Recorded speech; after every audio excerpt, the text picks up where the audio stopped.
On a échappé à cette tempête ce matin. Ou alors est-ce qu'elle est comme les cuissons de Paris, elle flotte mais ne coule pas, votre famille politique? Oui, elle flottille, oui, elle flotte, mais ne coûte pas. On peut dire ça, parce que c'est encore autre chose. Oui, mais c'est le grand paradoxe, c'est-à-dire que le Parti socialiste fait 1,75% aux élections présidentielles, et donc arrive à la fin des candidats de la gauche.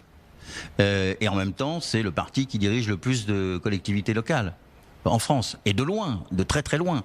Très loin devant. Parce que ça n'est pas maintenant son destin et son rôle actuel, être un parti local. Le sens du livre, c'est que il faut réduire cette dichotomie. Le sens du livre, c'est de dire que certes, nous avons une implantation locale, mais nous ne pouvons pas être la SFIO d'antan. François Mitterrand avait construit le Parti socialiste après Épinay. Enfin, ça avait commencé avant, pour être honnête, avec Pierre Mauroy et le congrès d'ici les Moulineaux du Parti socialiste. Mais le Parti socialiste s'est refondé comme une force nationale, alors que c'était une force locale. Mais c'est ce qu'il faut faire aujourd'hui. Il faut se refonder comme une force nationale. C'est la raison pour laquelle j'ai écrit ce livre. Seul?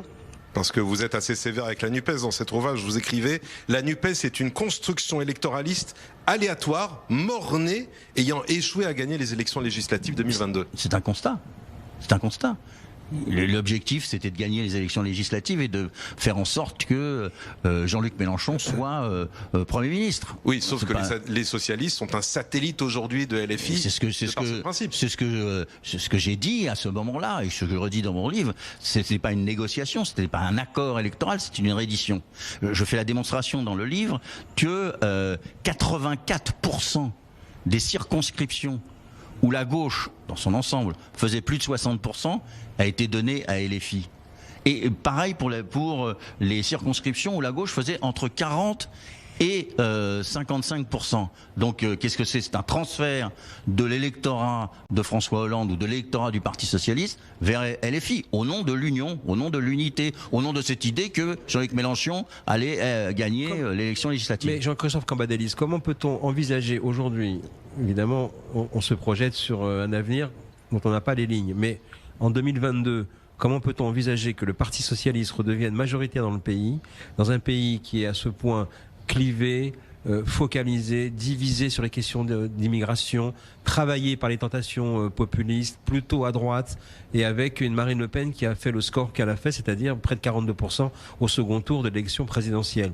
Comment sérieusement vous pouvez envisager que le Parti socialiste redevienne dirigeant du pays? Le livre répond à ça. Votre livre, le livre répond à ça. Comment on peut faire? Ce que je dis, tout le monde n'a pas lu votre livre. Ce que je développe, c'est qu'il faut trois choses. Il faut construire un imaginaire, il faut construire une stratégie, il faut construire une doctrine. Non pas en espérant faire revenir le passé, mais en inventant l'avenir. Mais c'est un projet pour 20 ans. Est-ce que dans 5 ans, c'est possible? Vous pouvez pas nous dire, regardez, Emmanuel Macron, il est parti sur une péniche, parce qu'il est parti sur une péniche ou sur un bateau de Bercy, et après il est devenu président de la République. Ceci s'est fait en 4-5 mois, et dire pour le Parti socialiste, enfin, vous n'allez pas y arriver. Non, c'est pas quand même compliqué de réfléchir et de chercher à trancher les problèmes d'aujourd'hui dans la France d'aujourd'hui. C'est pas une tâche insurmontable. Mais si on parle... Mais est-ce que vos réponses à vous sont celles qu'attendent les Français? Parce que le constat général est qu'aujourd'hui il y a un clivage, et peut-être qu'à la gauche, au fond, ce sont les idées d'LFI auxquelles adhèrent les Français. Non, je crois pas. Je crois pas. Si le pays va à droite, ce qui vient d'être décrit, on peut pas penser que l'ultra-gauche... Je parle des électeurs de gauche. Mais non, la gauche... vous les aurez pas. Oui, la gauche militante est plus proche des positions de LFI. Mais la gauche électorale, non. Il y a un tiers de l'électorat d'Emmanuel Macron qui vient de la gauche. Il y a 2/3 de l'abstentionnisme qui viennent de la gauche, puisque tous les autres étaient représentés. Et il y a aussi un tiers qui vient qui a voté pour Jean-Luc Mélenchon parce que c'était le vote utile pour que la gauche soit au deuxième tour, soit gagne les élections législatives. Donc une offre politique forte, avec un dessein qui soit celui d'une nouvelle société, pas simplement quelques mesures gouvernementales qui tranchent des vrais sujets. Après, on peut être en minorité, on peut ne pas être en phase avec les Français. Mitterrand l'était sur la peine de mort. C'est pas un problème, mais en défendant quelque chose.